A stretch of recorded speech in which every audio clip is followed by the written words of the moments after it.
Shiver me timbers. The Diamondbacks win a series against the Pirates.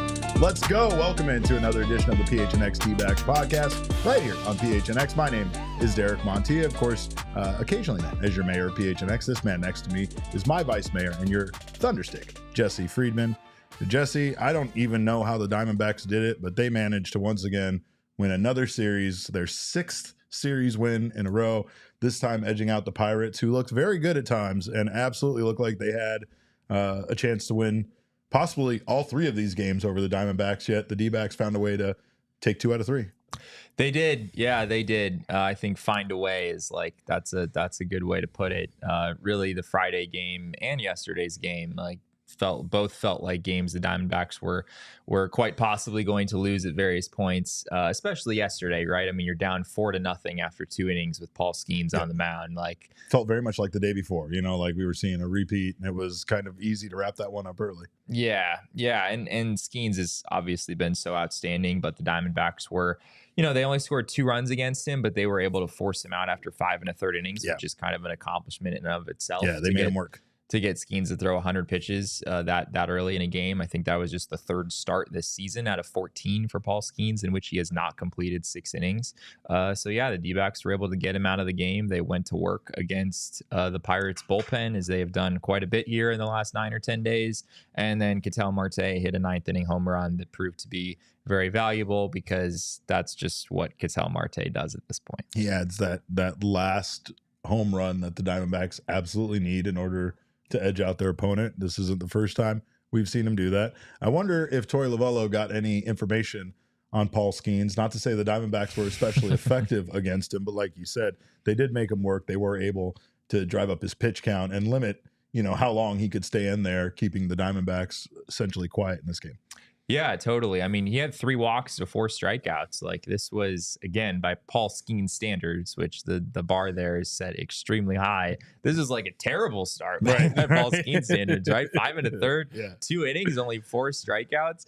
But I mean, that's what this Diamondbacks offense is kind of able to do, right? They're able to make opposing pitchers really have to work, and they draw their walks. They generally have good at bats, and they wound up just tagging, or at least charging Paul Skenes with 2 runs. They did the majority of the work against the bullpen, but his team's ability right now, Derek, to just find ways to win games. Games that it feels like they shouldn't be winning. I mean, Friday's another example of a game that they very much felt like they absolutely should win early on with the way that game started. But then the Pirates, that first inning, which was utterly bonkers. And then the Pirates find a way to take a 7-6 lead. And it's like, wow, this could go from being a historically great start to a game and yet end in a loss for the Diamondbacks. And of course, they were able to find a way to win that one as well. And Ketel Marte also hit a very meaningful 9th inning home run in that game as well. Well, the thing about it lately with the offense has been their ability to find a way to win, especially against the bullpen late, which again, that was something that they weren't able to do earlier on in the season when they were struggling.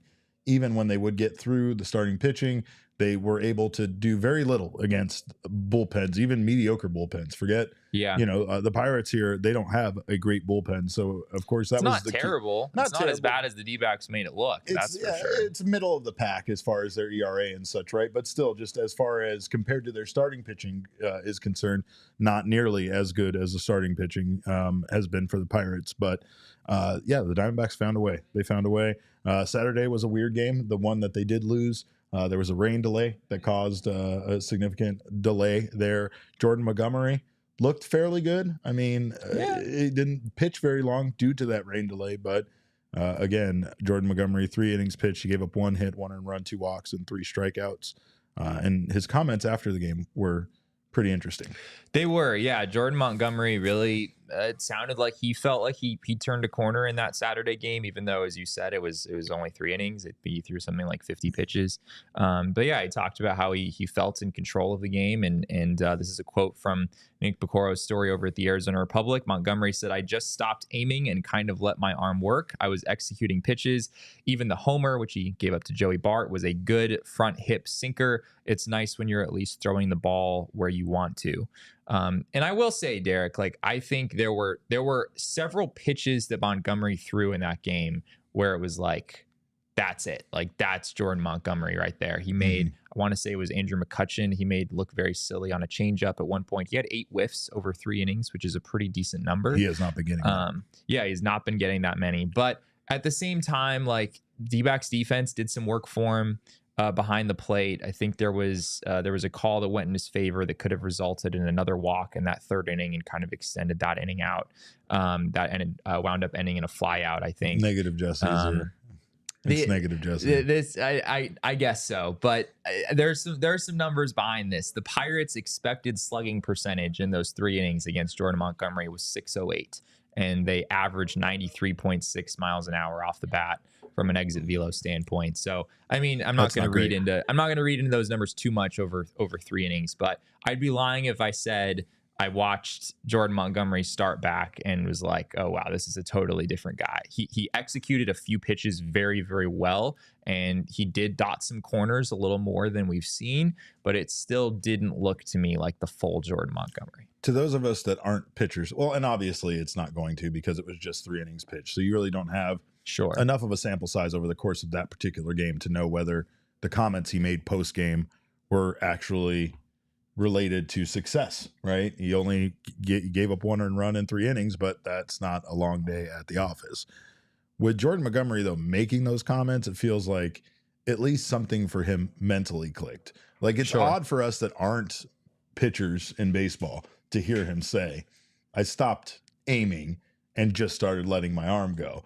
I'll never fully understand. Right. We won't, because we're like, what do you mean? How, like, you have to get it in a very small box. What do you mean you're not aiming anymore? But my MLB The Show analogy just completely breaks down. It doesn't. Yeah, it doesn't work in this situation. I think, though, what it means, though, is more of a mental thing. It's more of an overthinking. It's more of, trying his best to dot the corners and maybe overthrowing on those and not actually hitting his spots. Whereas this is more of just trusting his stuff and, kind of tossing it up there in the zone. I mean, I don't know. I don't really know what the difference is there between just throwing your stuff or letting your arm go and work versus aiming. But I can understand it from like just an overthinking aspect. And I think that we've seen that with Diamondbacks, batters at the plate.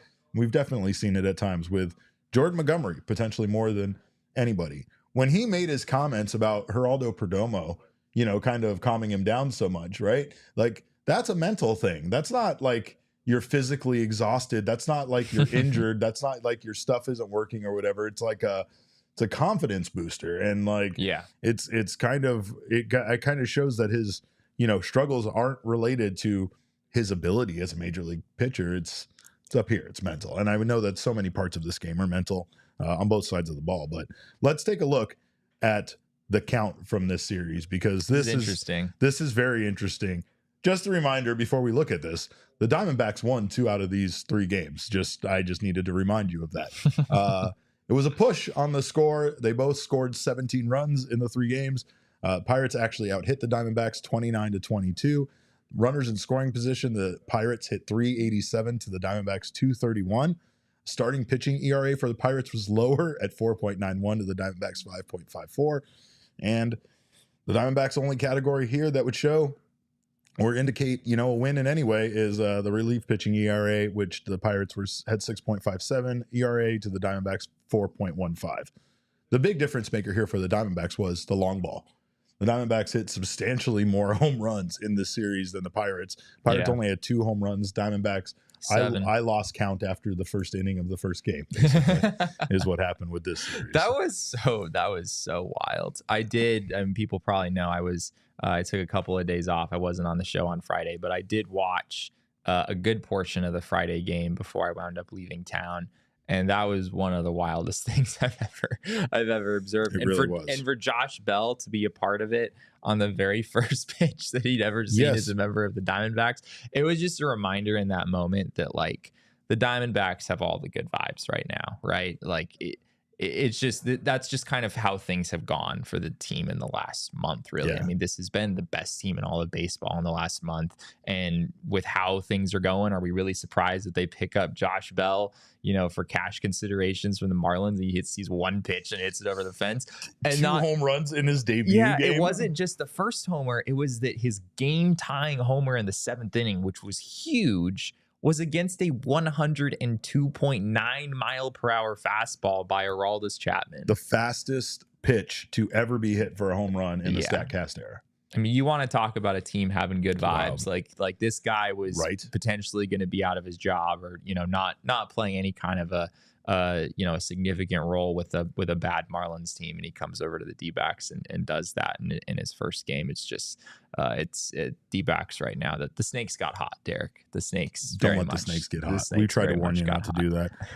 Another thing, obviously, that we need to talk about here in this series is the fact that the Diamondbacks have, they shook up their bullpen and they made the decision to remove Paul Sewald from the closer role. I know you weren't here to discuss that, but we now had a chance over the course of this series to see what Torey Lovullo's game plan would be, not only with Paul Sewald, but with that closer role.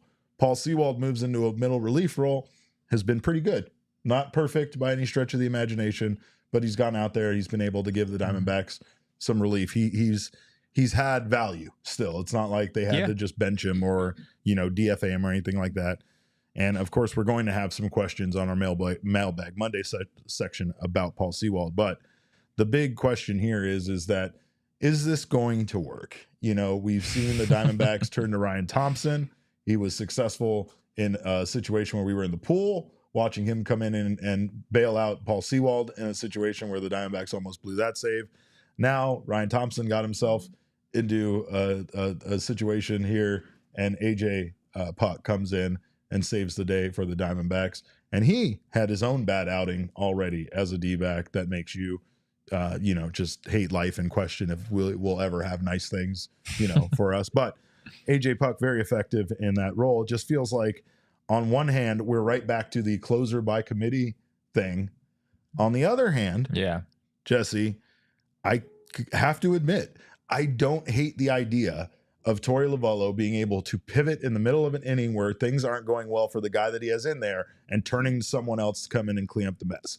I know that's not the greatest strategy, but I feel like it's a better strategy than sticking with your closer no matter what and letting that person go until they blow the game. And I mean, at least Torey was able to do that with Ryan Thompson in the finale of this one. I don't hate it. I really don't hate it. I mean, I do think that they should have somebody in that role, but I also don't hate that he did this. Yeah, I guess there's something to be said for that. Like, if you're not so committed to any one player, then you're maybe not going to let that player hurt you as much if things don't work out. It's a very valid point. Ryan Thompson didn't. I wouldn't say he inspired a ton of confidence. He did very much help Sewald in that Wednesday game against the Nationals, but the Friday game, like, he did allow a run before that one was over. Fortunately, the D-backs had a 2-run lead in that spot. And then he allowed another run on Sunday. And as you said, AJ Puck came in and, in a tight spot and was able to get him out of that. So the Diamondbacks bullpen is in a very interesting place right now where there isn't really any one reliever that is going super great. Ryan Thompson has kind of struggled a little bit here. Justin Martinez has looked better in his last couple of outings, but we've also had some rough ones there in the last month. Justin Martinez needs things to go perfect in order for it to be a great outing for him. Like it's if one it's thing a little goes, all or nothing. It's not even all or nothing. It's like it's just you see how quickly he gets flustered and thrown off by.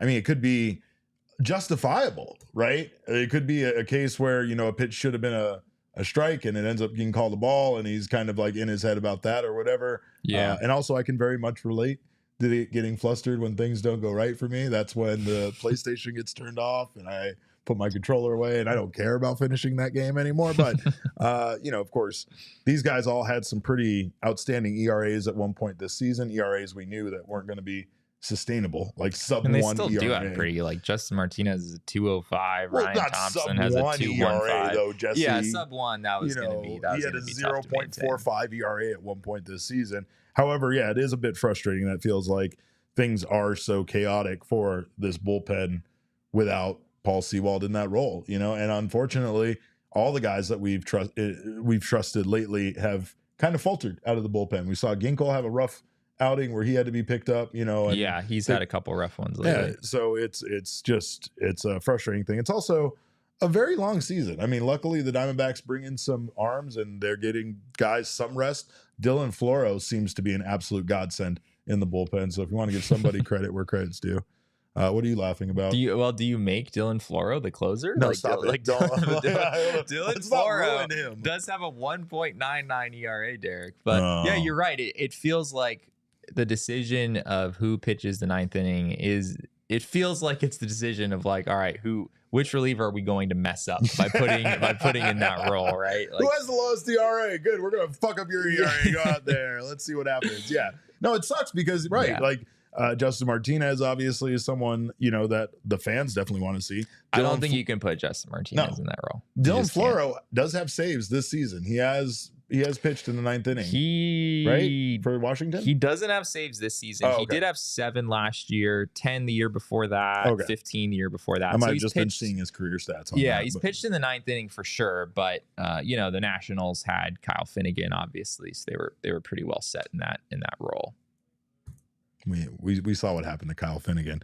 Well, of course, we do want to take a look at our King Snake for this series. It was a hard decision because a lot of guys played well, but Ketel continues to be the man for this team. 4 for 15 with 3 home runs, 5 RBI. Ketel's just stays hot. He goes out there and plays a game of anything you can do, I can do better, including hitting dingers. What is he up to now? 27 dingers? 27 homers, 77 RBI. The Ketel Marte for MVP discourse is certainly heating up, Derek. Of course, we're doing the Ketel versus Ohtani comparison. Ohtani still has a 1,018 OPS compared to Ketel's 919. So I'm still going to kind of tap the brakes on that and say that I don't think that Ketel is realistically your MVP frontrunner at this point. If that gap were to narrow to, say, 50 points between the two guys, then I think you could make the case like, all right, Ketel's playing defense, Ohtani isn't. But right now, Ohtani leads Ketel in WAR, both on Baseball Reference and on Fangraphs. Ohtani's on pace for 48 homers and 45 stolen bases, which is a pretty remarkable season. Ketel's on pace for 39 homers, but just 9 stolen bases. Obviously, he's not doing a whole lot going on the base paths for him. So yeah, it's a viable conversation. And we've been saying it for a while. Like Ketel very much belongs in the conversation, but I'm not quite to the point of putting him over Ohtani. One variable I want to ask you about, would the Diamondbacks winning the National League West change your opinion, even if they stayed separated by that margin? That's a good question. Does the success of the team impact your feelings about the guy that was the most valuable player on that team? It probably should, right? I think again, it would just depend on kind of how big the gap is. If Ohtani is leading Ketel and in all the categories, I think that realistically the writers are just going to look at the numbers and they're going to probably vote for Ohtani. I mean, the other thing is that the Dodgers are in a spot right now where Ohtani he's not all they have offensively, but he's a lot more close to that than people might realize, given that Mookie Betts has obviously been out for a while. Freddie Freeman has missed some time due to the health of his son. Terrible situation. Really terrible situation. But luckily his son is on the mend, and it sounds like there's a positive prognosis when it comes to that. But just a really hard situation for Freddie Freeman to be dealing with his 3-year-old son, I believe. And man, I can't imagine going through that. It's tough for that to be going on, and then somehow to keep your focus on anything other than that, But prayers to their family, of course, for everything they're going through. But again, how does the Diamondbacks potentially winning the National League West impact things?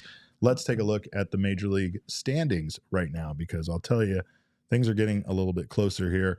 And not only that, but things are getting a little bit, a little more distant in the hunt for the wild card as well, which is a definite benefit for the Arizona Diamondbacks. Here we see the fraud. How can I make Phillies into frauds? Just the Philly frauds? The Philly fraudnatics. The Phillies have to be frauds with a PH. Yeah, right? with a fraud at the PH, right? The Phillies who have you can keep that one simple. Lost 6 series in a row, while the Diamondbacks have won 6 series. They're the anti-Diamondbacks right now. They're at 66-45 in their division. Dodgers 65-47. Frogers, yeah. And the Brewers? Nah, I'm not even going to mess with them. Who cares? Irrelevant. 62-49. Those are your division leaders, the Phillies, the Dodgers, the Brewers. Then here's the wild card teams. The Braves lead, I guess, the wild card teams by 1/2 of a game total. You got a half a game splitting the Braves, the Padres, and the D-backs for those 3 wild card spots. Then you have the Mets on the outside looking in, 1.5 game back. And then you get some distance. You got the Cardinals now at 3 games back. You got the Pirates at 3.5 games back. You start quickly getting into teams with a sub 500 record right after that. And of course, with the way the Diamondbacks have been playing, they've really put themselves in a good position to be in this, in this playoff race as we get down to the final 2 months of the season. The Braves might be in some trouble, Derek. They might be in some trouble. They Jesse. just lost 2 out of 3 to a very heavily depleted Miami Marlins team, who just waved the white flag 100% at the trade deadline. Pretty much. Max Fried just got totally destroyed in his outing on Sunday. I think the Braves lost that game 7-0. And yeah, as you said, the Braves are just up half a game on the D-backs right now. They're effectively tied with the San Diego Padres. It's not all that hard to imagine a scenario, frankly, where the Atlanta Braves fall out of this, which is, I can't even believe I'm saying that. It's crazy. At the beginning of the year, we viewed the Braves as like, this team might win 105, 110 games. And it's been a combination of injuries. I mean, that's played a huge role in this. Ozzie Albies is out now. Obviously, Spencer Strider's out for the season. Ronald Acuna out for the season. Just enormous blows. I mean, it's amazing that they're winning ball games with how depleted they are. But they're not winning that many ball games. I know. At the same time, I know. You're right. Matt Olson is not nearly having the season he was last year. Austin Riley, same story there. So,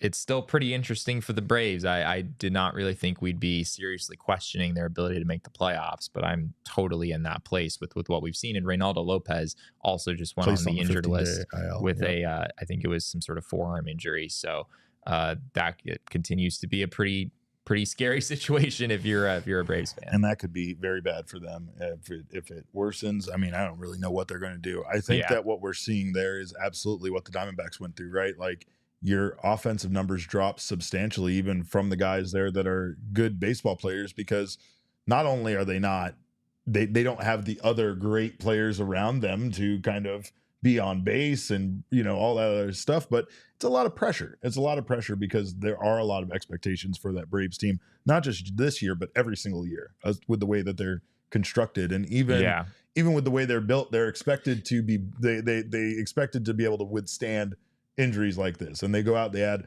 Jorge Soler at the trade deadline. They definitely tried to push through.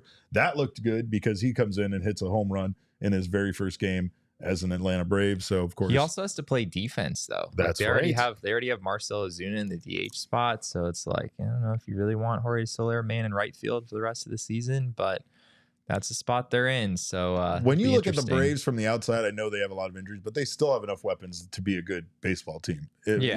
But like you said, those guys aren't having the best season right now. And of course, seeing the number of injuries happening to your team makes it hard sometimes to still go out there and have a lot of confidence in your team and in your lineup. But good is what I say. Good. I hope they lose all their confidence in all their baseball games and the Diamondbacks have an easier road to the playoffs. I don't even know where I would want the Diamondbacks to fall in here potentially. Like, it's a really interesting question. I want them to stay kind of in the 3rd spot if I'm being honest, but what happens, right? They would, I mean, if they stay in the 3rd spot where they are right now, they would play the Milwaukee Brewers in the wild card round, and we saw how that happened last year. And I think it might even be I would think it's a more favorable matchup this year because there's no Corbin Burns there. It's it's Freddie Peralta. Yeah, this is what I was telling you guys last season. It's like almost beneficial to be the third wild card team over the second wild card team. It's actually not really even close. I would much rather play the Brewers right now in a playoff series than the San Diego Padres. Yes, God, yes. No question. Not to mention the Padres are going to get some guys back before the end of the season. Probably. And they might be, much like the Diamondbacks, they might be an even better team than they are now when they get those pitchers back for sure. But yeah. Of course, we thank all of you for being here in the PHNX Sports YouTube channel right now.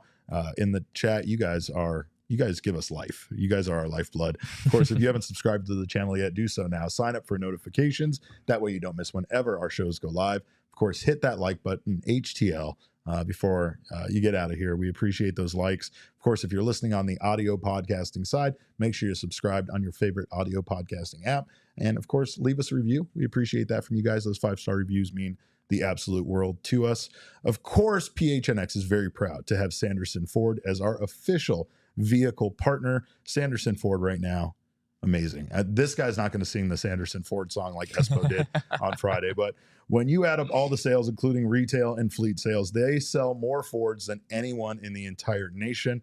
They also have the largest Ford dealership in the nation, which means whatever vehicle you're looking for, there's a good chance Sanderson Ford will have it in stock. They also give back and they donate support to local charities like St. Mary's Food Bank, Southwest Autism Research and Resource Center, Military Assistance Mission, Special Olympics Arizona, New Life Center, Camp Patrick, Luke, Fighter Country Partners, and Chicanos por la Casa, just to name a few of who their partners are. So, of course, we appreciate anybody that gives back to the Valley the way that Sanderson Ford does. You can also check out their push for the playoffs right now, where you get the payoffs like deals on a 24 Ford Bronco Sport Big Ben, just ranked the highest in quality in its segment by JD Power. Of course, if you do buy one of those, you're obligated to buy me a matching one. We can discuss colors and combinations and such. So just hit me up on Twitter. We'll figure that out. But the Sanderson Ford Summer Sales event is here, and they are teaming up with the Boys of Summer for their final playoff payoff sale. Purchase or lease any new Ford and get 4 tickets for your family to see the D-backs push for the playoffs.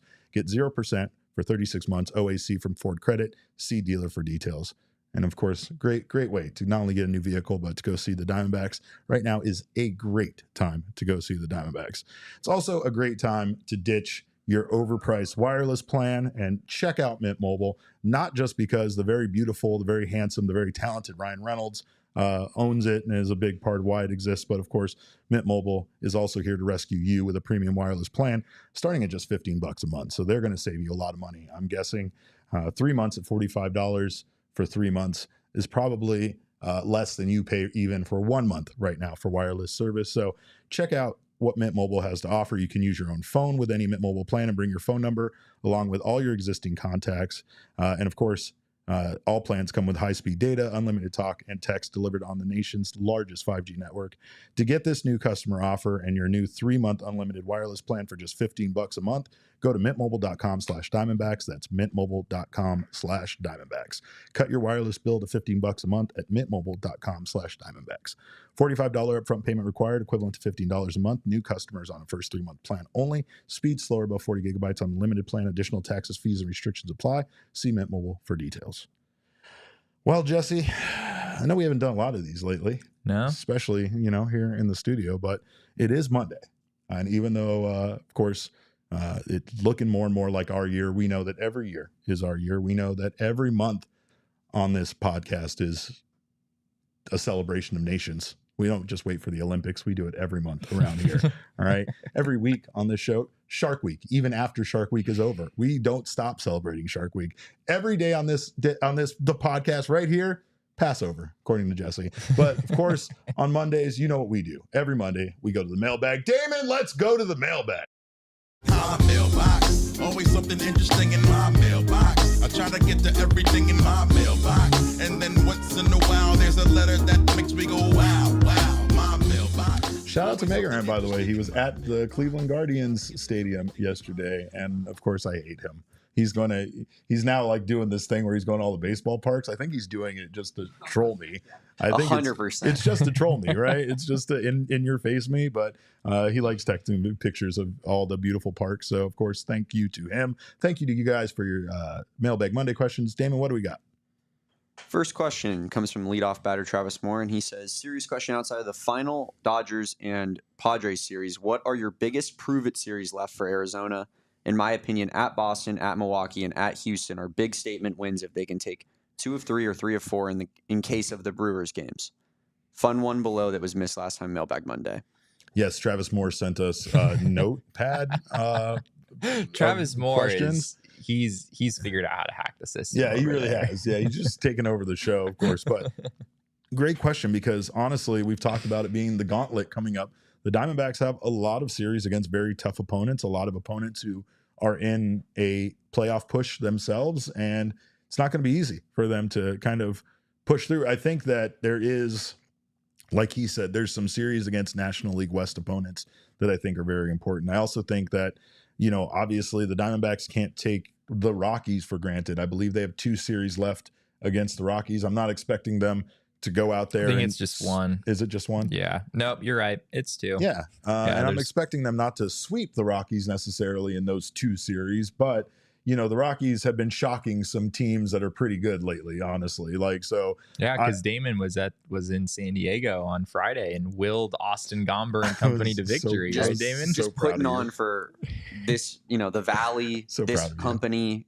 Let's go Rockies. Yeah. No, I know. I appreciate that was a huge W. He bleeds purple. It's I do. More than one shade of purple, but he bleeds purple. But yeah, no, I mean, honestly, I think like, yeah, there's a lot of tough opponents ahead. I think that this Guardians series, the Guardians have the best record in baseball. This right here, this series that starts today is a tough test for the Diamondbacks. I think if they can keep this roll of winning series, this win against the Pirates was their 6th series win in a row. If they get 7 in a row here against the best team in baseball, I think that there should start to be some talk. I think we should see some MLB Network talk about this team and not getting ignored like they're getting ignored right now. Let's fit ring sizes if we win this series, boys. Let's calm down. All right, you are out of control. You get some rest and a weekend on the beach drunk, and you come back this full of yourself. But what do you think? What series are you worried about here? I mean, I wouldn't say worried necessarily, but prove it series. Yeah, I mean, I think Travis mentioned it already, but you've got a 4-game series against the Los Angeles Dodgers in a division that actually looks pretty interesting at this point. D-backs are 5 games behind the Dodgers as we record this right now. And that Dodgers team is still, they're still looking to get some guys back from injury. So yeah, that one definitely pops out to me. This Guardian series, as you said, you've got a chance to show what you can do against the team with the best record in baseball. That feels like a pretty big prove-it moment.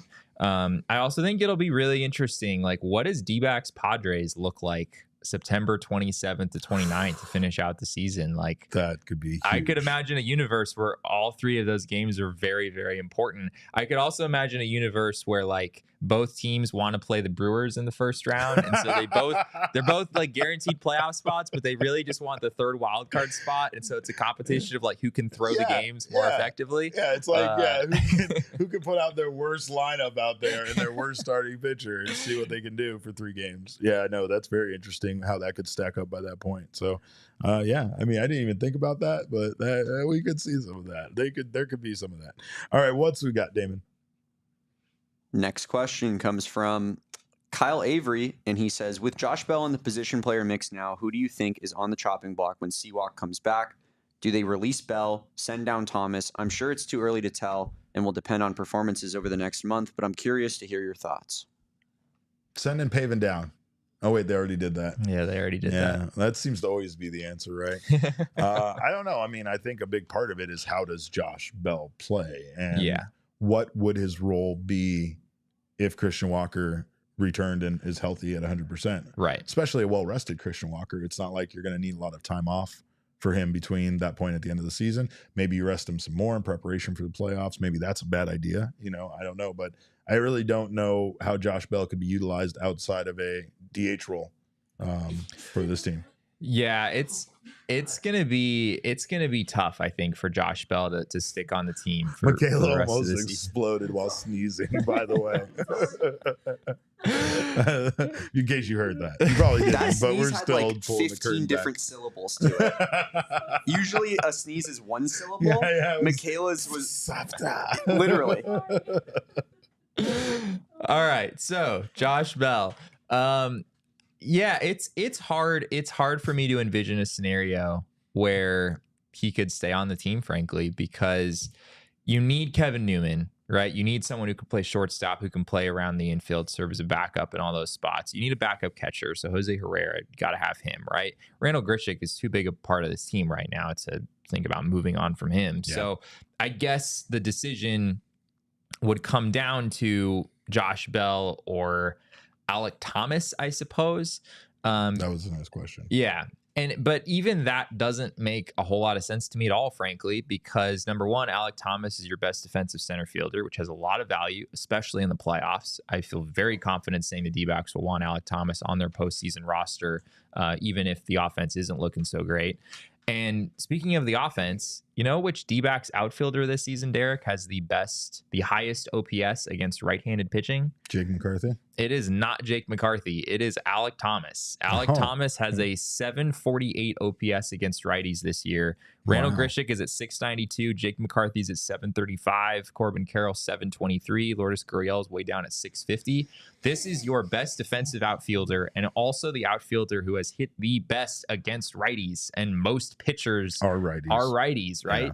So to me, it just doesn't really make any sense to move on from Alec Thomas, to send him down. We were also talking before we hopped on the show about Thomas's Savant page, and I know it's not like a ton of plate appearances, but Alec Thomas's expected stats are very good right now. He has a 284 expected batting average and a 487 expected slugging percentage.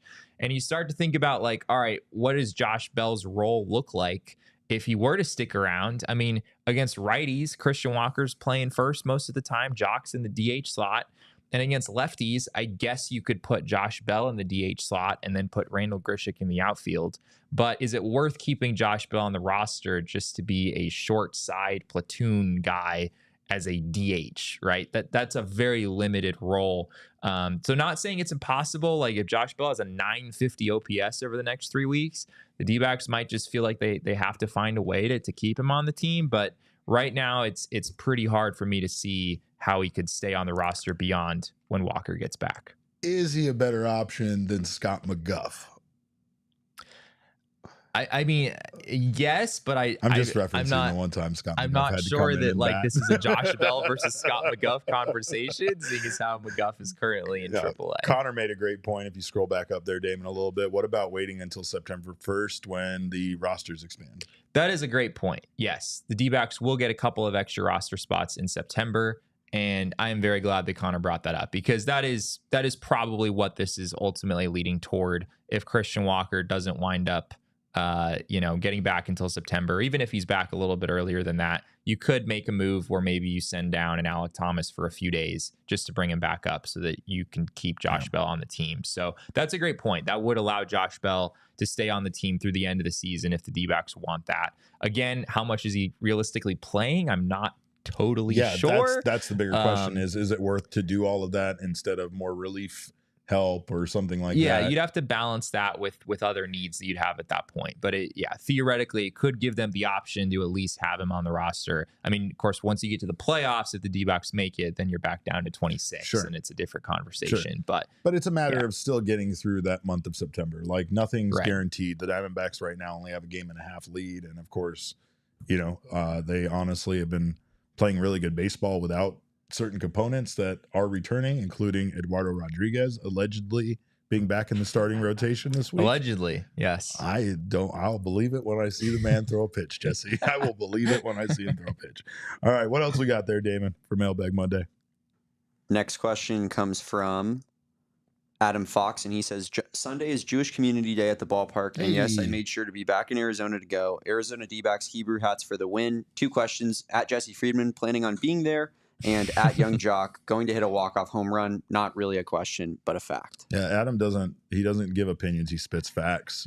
Jesse, Sunday is typically our day. We usually reserve Sunday for Jesse and Derek time. Not together.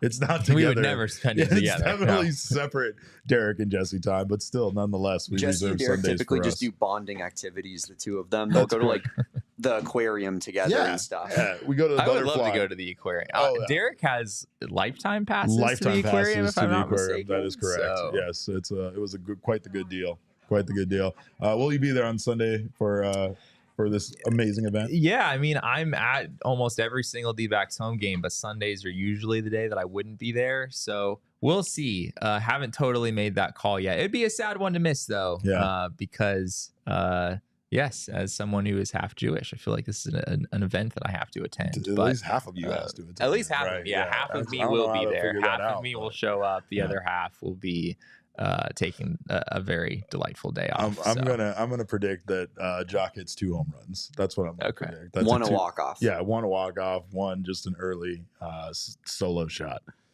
All right, what else we got, Damon? Next question comes from Brian Abdallah, and he says, "What's the chance of 9th inning without any drama this week? I'm asking to see if I need a blood pressure drug refill this week or not." Oh, Brian, go get extra blood pressure medicine, my guy, because no, there's no way that there's no drama this week. The Diamondbacks have some tough opponents, and unfortunately, still no confirmation on what they're going to do for the closer.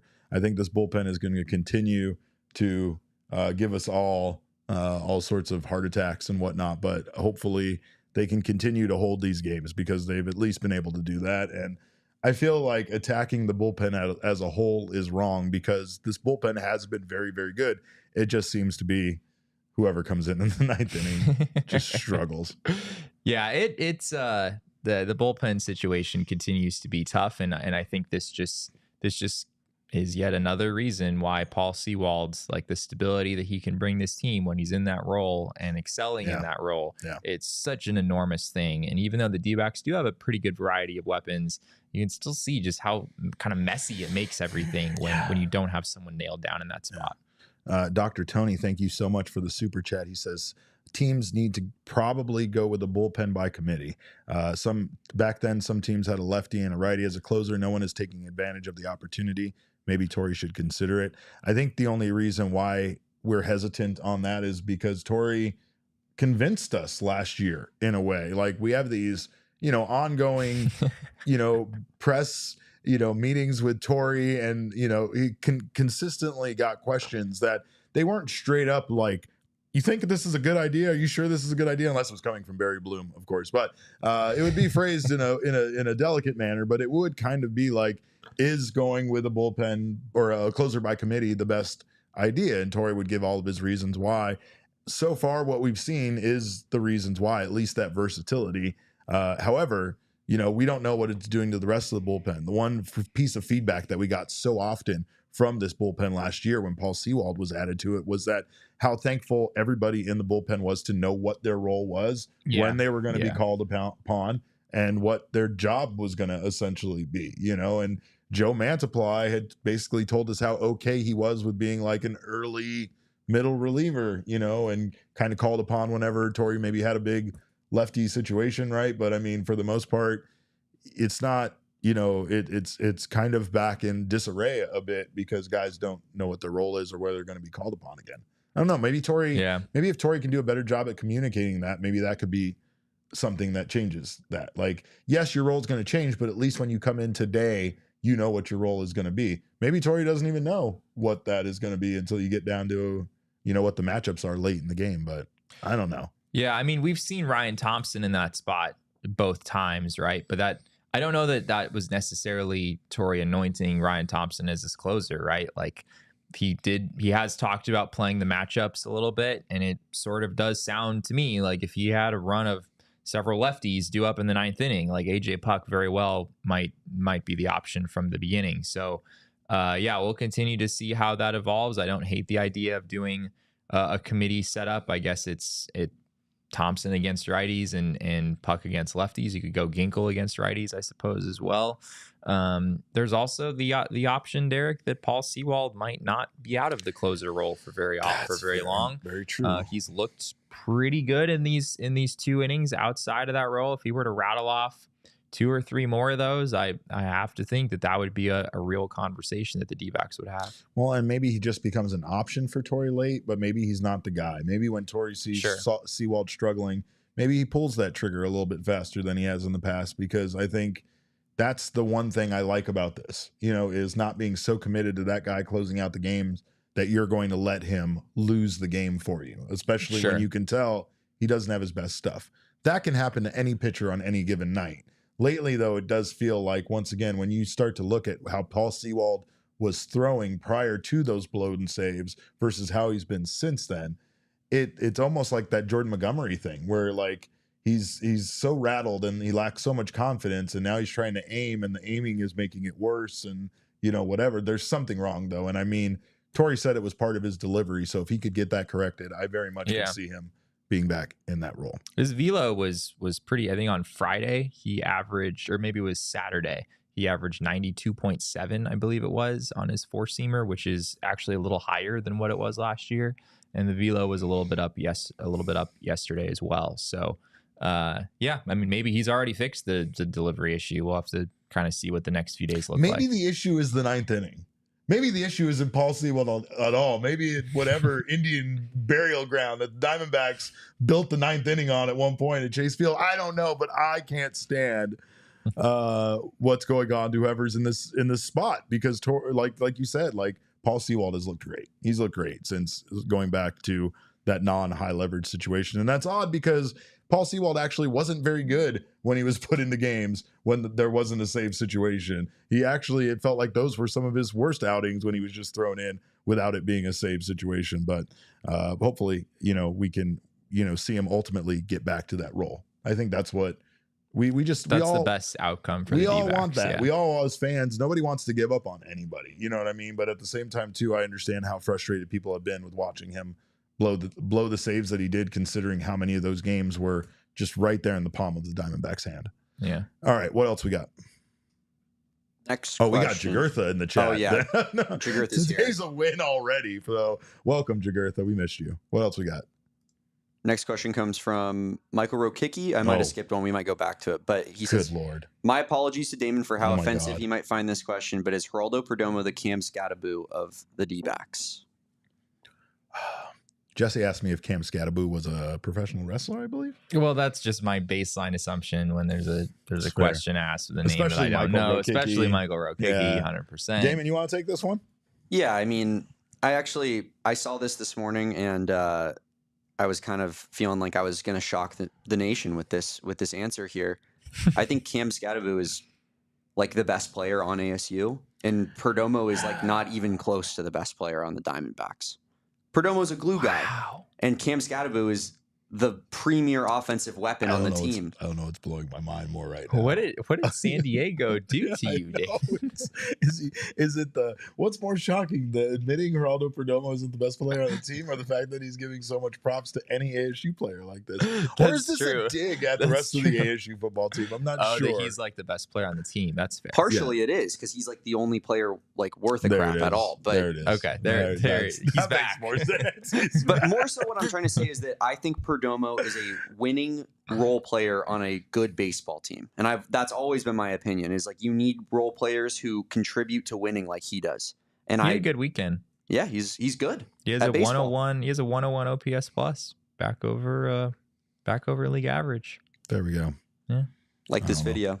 Like the video. Do it now. All right, what else we got, Damon? Going back to the one that I skipped, it's from Geek Martinez, and he says, if we were to pull out the pop fly machine that Chase Field does every now and then, who is catching all 3 fly balls?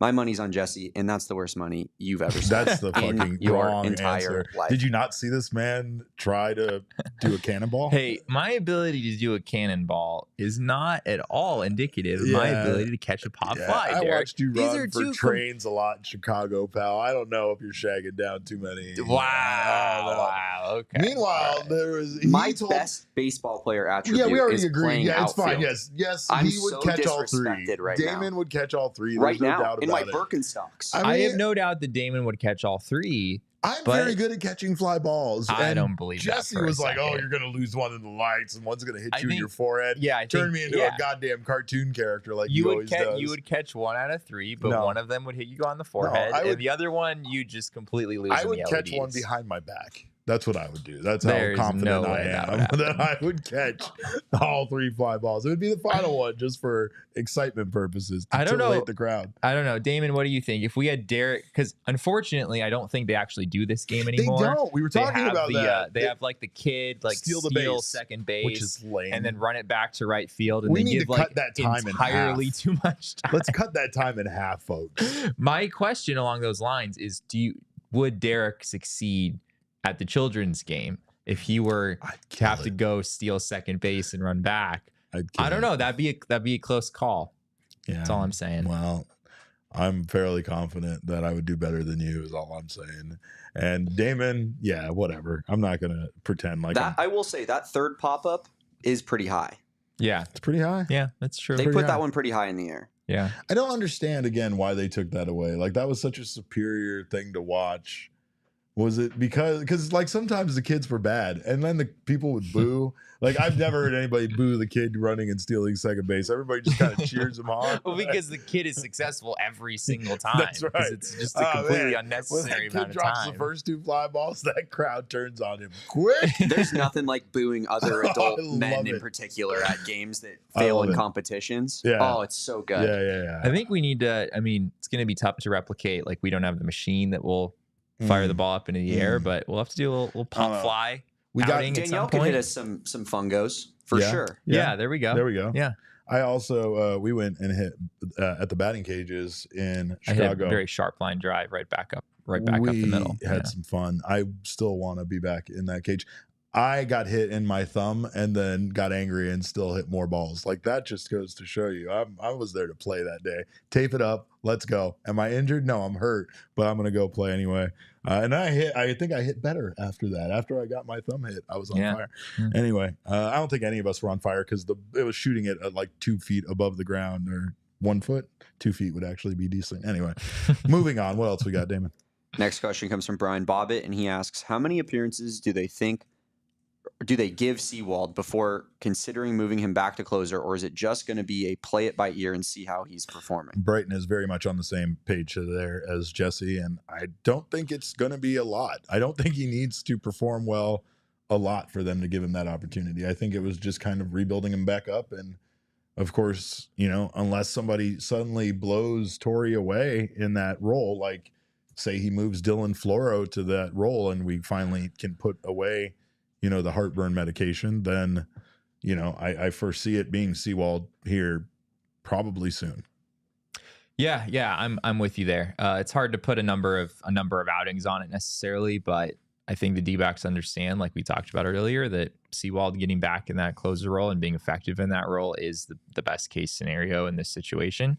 And yeah, if you can do that, if you feel good about doing that after a few more outings, I think that would probably be the right move for the D-backs. The way that Torrey initially described it is giving Sewald a break from the closer role. Very good point. And Ryan Thompson has spoken with the media a couple of times since then, and I believe he described it as we're all team Paul Sewald. Like we all want him to have this role back. We're just kind of holding it down for him while he figures some things out. So would not surprise me at all if he wound up back in that role before too long. Well, thank you guys for all of your wonderful Mailbag Monday questions. Of course, continue to send those in. We will be doing this, every Monday, like we talk about here. But of course, we also thank our friends at Desert Financial Credit Union. For more than 84 years, Desert Financial has been Arizona's largest, most trusted local credit union. They make sure our numbers are correct with the count. They can make sure your numbers are correct with your finances. They can also help you achieve your financial goals and dreams. And they also give back to the community as well. You can look to Desert Financial for checking and savings accounts, mortgages, loans, credit cards, investment options, and so much more. Join a credit union that is committed to giving back to the community and sharing success with their members. When you open a free checking account online, you can get $200 in bonuses right now. Get started by visiting desertfinancial.com/200. And also, save yourself some money on going to events like all of these wonderful baseball games that we have in September and, beyond that. My Padres game. Padres game time? There you Swear go. to God. How did that work out for you? It was like the easiest thing I've ever done in my life. It really is, isn't it? Cheapest tickets you could find out there. Bottom. Got the whole groups. I like that they have like different categories on the Game Time app as far as like this one's the best deal versus what like the face value is. But this one's the lowest price that you can get in the door for. We all have different reasons or different things we're looking for. Sometimes we want the best seat that we can get. Sometimes we just want to get there and be in the building and try to do it as cheaply as possible. Game Time has you covered no matter what. Their app, of course, is very aesthetically pleasing and is very easy to use. They have their zone deals where you can save even more when you choose a section and let Game Time choose the seats for you. And they also have their all-in pricing, which I am a big fan of because I hate hidden fees. I hate not really knowing what the ticket is going to cost. So you can toggle that feature on and it shows the total upfront with no surprise fees at checkout. So make sure to check into Game Time if you are going to any event, especially last minute tickets. You can save up to 60% off by buying last minute. Take the guesswork out of buying tickets with Game Time. Download the app, create an account, and use code PHNX for $20 off your first purchase. Terms apply. Again, create an account and redeem code PHNX for $20 off. Download Game Time today. Last minute tickets, lowest price guaranteed. Well, we talked about what series coming up the Diamondbacks have that is going to be a tough test. It's this one that starts today against the Cleveland Guardians. Let's take a look at their season so far. They do have the best record in Major League Baseball at 67-44. They have a plus 85 run differential. They are 6-4 in their last 10. Starting pitching ERA, not great. 4.55, 24th in baseball, Major League Baseball. Of course, their relief pitching, outstanding. They have the best bullpen in all of baseball. Starting pitching ERA is 4.55. Relief pitching ERA, 2.60. Their team OPS is 714, and they have 3 outs above average. The Guardians are one of those teams that, especially with that starting pitching ERA, you would not suspect them to have the best record in baseball, but that top of the lineup is very, very good for the Guardians. Yeah, the Guardians have a strong lineup for sure, good offense, and as you said, the bullpen is just insane. The Guardians are very strong evidence that you can win without good starting pitching. Like if you give up a few runs in the first few innings of a game, you're fine as long as the back 4 or 5 innings are just like all zeros every single time. And that's basically what the Guardians do. I mean, you look at their bullpen. They have Emmanuel Clase A, of course, is well known as one of the best closers in baseball. He has a 0.70 ERA this season. Cade Smith, in his first season in the big leagues, has a 1.86 ERA because that is just what the Guardians do. Hunter Gaddis has a 1.38 ERA, has also been a big part of the back end of that bullpen, another righty. And then they have a lefty, Tim Herron, who's the only member of the Guardians bullpen who is above the age of 30. It's a pretty young group. Wow. He has a 1.83 ERA. As their go-to lefty. So you got 4 back-end relievers with sub 2 ERAs. That's going to put you in a pretty good spot. Also, I think it's funny if you go to the Guardians 2024 page on Baseball Reference, it shows like pictures of all the top WAR contributors for the season, and 3 of the top 7 Guardians players by WAR are relievers, which is not a normal thing. You don't usually see relievers contributing as much as guys who are playing in every single game, or starting pitchers who are throwing way more innings. So this is one of the best bullpens that it's not just the best bullpen this year. It's one of the best bullpens that we've seen in baseball in probably quite a while. Putting these graphics together was wild. It's wild. Like right? I was like, okay, so they must be really good at hitting, and it's like, yeah, they're pretty good at hitting. Yeah, they're not that good, but they're above average. What it is, slightly. It is, the top of their lineup is very, very good, and then the bottom of their lineup isn't. So like their overall team numbers aren't that great, but when you look at, you got Josh Naylor, who has a 126 OPS plus, 816 OPS. Jose Ramirez, a 140 OPS plus, 870 OPS. The man almost has 100 RBI already this season. Yeah. He's at 93 RBI with 29 home runs. You got Stephen Kwan at a 145 OPS plus, 874 OPS, and David Fry at a 133 OPS plus with an 828 OPS. That is 4 players at the top of your lineup that all have an above 800 OPS, and that is it. I mean, those guys are going to continue to hurt you throughout the game, and then if they can get into their bullpen will shut you down. You will not score against their bullpen, and I'm really interested to see what the Diamondbacks, how they match up against this Guardians team. They are a very good early scoring team. The Diamondbacks are the best early scoring team in all of baseball. Yeah. And of course, if they can put up some runs, early and kind of get some key pitching, I think that they have a chance here against the Guardians with kind of the way that their weaknesses are starting pitching. And, of course, the Diamondbacks' weakness at times has been good bullpens. So it's like they better score early and try to maintain a lead, because they won't be the answer backs in this series, most likely. Yeah, you also, Jose Ramirez, he's a superstar, but especially right now, it feels like a time where you just really don't want to let Ramirez beat you. He is 9 for 23 with 5 homers and 11 RBI in his last 6 games. So he has been on an absolute tear lately. Josh Naylor has pretty good numbers lately as well. Stephen Kwan's taken a bit of a step back. He was hitting nearly 400. It felt like not that long ago. Those numbers have cooled a bit, still having an outstanding season. David Fry was really good for the first couple months. Has kind of fallen off a little since then.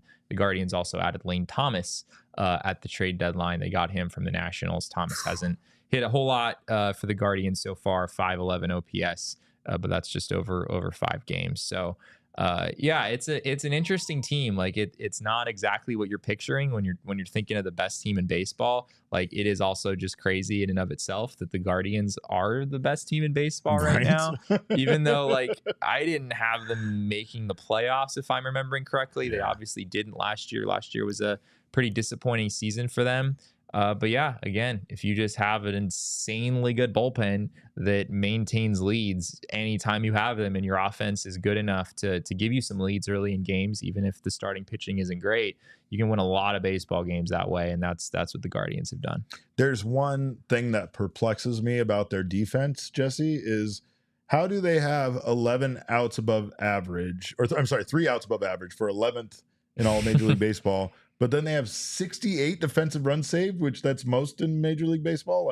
What is going on there? Yeah, I'd have to look into that a little deeper. They far and away lead the league in defensive runs saved. It's not even close. It's not even close. Yeah, I don't really know what to do with that, honestly. I have to look a little closer. There are some differences in the stats. DRS will include throwing arms. That would be one difference, whereas OA does not take that into consideration. They have some different ways of calculating things as well, but usually they agree with each other more or less. Yeah, DRS would be spectacular plays, right? And then plays that you shouldn't essentially be making, right? Or hard plays to make, defensive runs save. I get this statistic is actually literally saving runs, but overall it's it's a weird category. It's a weird stat, just like outs above average. And most teams don't have nearly that many.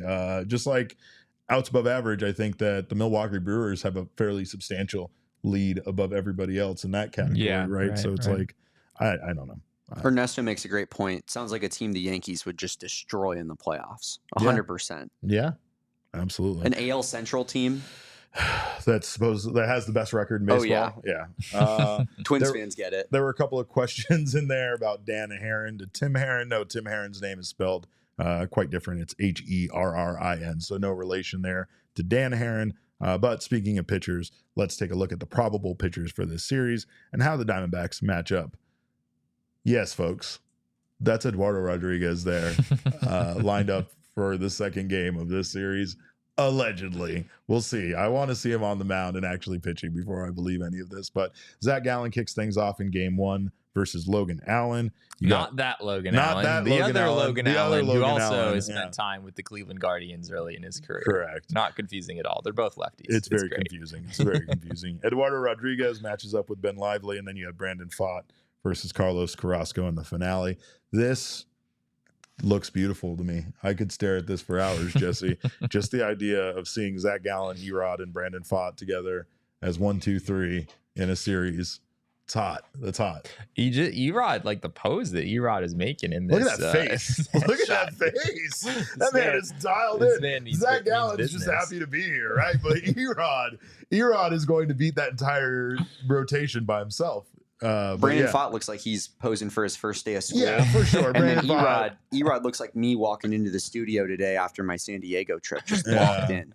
Connor's claiming that game 2 is blank. You know what you see there, Connor. It's real. Technically, it is blank. Technically, the D-backs still have it as TBD, but we all know that ERod is a scheduled starter that day. People have already reported. If you're Carlos Carrasco, you got to be pissed at Logan Allen, right? Why? I mean, look at the record difference with the ERAs. Yeah. I would be maybe not Logan Allen, but pissed at the Guardians offense. Yeah. Like, what's up, guys? Yeah, that happens. Logan Allen goes 8-4. I have a better season than him, and I'm 3-9. Yeah, The fact that the best team in baseball, or the team with the best record in baseball, is still throwing Carlos Carrasco at 37 years old out there every fifth day is Says pretty a lot. wild to me. He's at minus 1.1 B-WAR for this season. I will say on ERod, like, we're going to do a post-game show tomorrow after that game, which I'm excited for. I'm excited that we're going to be live after his first start of the season. It's going to be so interesting, Derek. I do not really have a great sense of what to expect in this game. No. He is going straight from the Arizona Complex League, a sim game environment, which we think went well. We don't really have any numbers of any kind from that outing. So, I mean, going straight from that to the big leagues with no rehab assignment, like, he has not pitched in a normal game environment in months.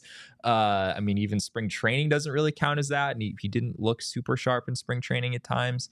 So it's going to be fascinating to see what happens tomorrow with ERod. And I don't understand that. Like, I don't know if that's a team decision, if that's a personal decision for the pitcher. It sounds like ERod very much pushed to do it this way. Okay. Yeah. Which he just talked about how he liked pitching in the heat. He thought that would be a good, like, physical challenge for him, which seems odd to me. I haven't enjoyed, like, walking from the parking lot into the grocery store. But you're pitching in the Arizona Complex League. How much more heat can you take out there in Salt River Fields in July? I don't know, but I am here for it. I am here for him making that face on the graphic, and I'm hopefully here for him being a big part of this starting rotation because, man, you know, this team is already hot. I mean, can you imagine them being hotter, more dangerous than they are, getting some more series sweeps just than the two that they got this year? I don't know, but of course now would be a great time for them to get a starting pitcher of his caliber, at least his past, back, because, man, I mean, they could really use it considering how unstable some of their spots in their rotation have been. Yeah, this is, I mean, we've got another decision potentially looming, right? It's not just ERod pitching in the majors tomorrow. It is also Merrill Kelly pitching down in Hillsboro. He is scheduled to go, I think it's 4 innings, 65 pitches. From a pitch count standpoint, like, he would be ready to pitch in the majors his next time out if the D-backs wanted to go that way. Maybe they'll want him to go to Reno, or, you know, maybe make another rehab. No, Hillsboro is a hilariously appropriate choice. You don't want someone to go to Reno or Amarillo and deal with that situation with the offense. Yeah, I want you to go to Hillsboro, and I want you to put up 0 runs in 7 innings and feel great about yourself. That's what I want. Not only is it a lower level of hitter, but we're talking about a completely different, like, you know, obviously. His pitches will actually move in Hillsboro. Yeah, that's true. They won't move much in Amarillo or AAA. But yeah, you could be, I mean, theoretically, like, if Merrill Kelly's pitching Tuesday, he could come and pitch in the majors for the D-backs as early as Sunday against the Phillies. Maybe they go another rehab start and push that back until the Tampa series on the road. But that's going to be interesting for the D-backs to figure out whose spot he's taken, right? You've got Jordan Montgomery and Ryan Nelson kind of theoretically in the mix there. So we'll see. Josh Hunt says, why is all of our pitching debuts against the best teams in the Major League Baseball? I don't know. It's a team he's pretty familiar with. I mean, I guess you could view that as a good thing or a bad thing. AL Central team, right? But there's also what you said about Merrill Kelly potentially making his debut against the Phillies. That's true. That seems like a lot. That seems like a tall order, but the Phillies are not playing very good baseball right now. So hopefully now is a great time to catch them, especially with them coming here to Chase Field for our petty ring night, which I am very much going to be at. Like, I will be there no matter what. That's Saturday? That's Saturday. Yeah, okay. That's Saturday. So, of course, keep it locked here. We will have post-game shows, I think, the rest of the week, right? So yeah, Tuesday through Friday. Through Friday. We got that big series with the Phillies, which is a 4-game series. So we will be here on Thursday with a post-game show as well as Friday. And we'll be back tomorrow for ERod's debut. So until then, we hope you guys have a wonderful evening. Of course, you can follow all of us on Twitter. I am at Cap_caveman with a K. This maniac next to me is at Jesse N. Friedman. Make sure to hit the like before you get out of here. Of course, the controller of the HTL movement is the people's producer himself, Damon Dog. You can follow him at Damon Dog. That's DAWG. We are Damon's Dogs. Bark, Bark, bark. bark. Of course, our show is at PHNX_DBacks, but all roads do lead to at PHNX_sports on Twitter, Instagram, and Facebook. Again, we appreciate you guys stopping by. We'll see you tomorrow night to discuss not only tonight's game, but of course, ERod's big debut tomorrow. Wait, before we go, Derek, give me your ERod prediction. I knew you were going to do this to me. Yeah. 5 2/3 innings pitched, 3 runs allowed. Okay. 5 2/3 is pretty bold. He might be on like maybe an 80 pitch limit, something like that. So he'd be pretty efficient to get through 5 2/3. For some reason, I don't see it out of the question because I think that he's going to go out there and try to go as long as possible. So hopefully he tries to be a little bit more efficient, but we'll see. Yeah. Maybe I said Gabby was going to lead the team in home runs, so I obviously know nothing about the game of baseball. But hey, Derek, technically that could still happen. It all right, absolutely can. You can have a little more faith in yourself. No idea. The dream's not over. The dream is not dead yet. Well, of course, we thank you guys for stopping by. We'll see you tomorrow night. Again, hope you have a wonderful evening. And until then, be good to other people. Let's try to be better people, right? And have yourselves a wonderful night. Remember, kids, baseball is fun, but it's so much more fun when Eduardo Rodriguez proves he's a real person. We all silly like the mayor.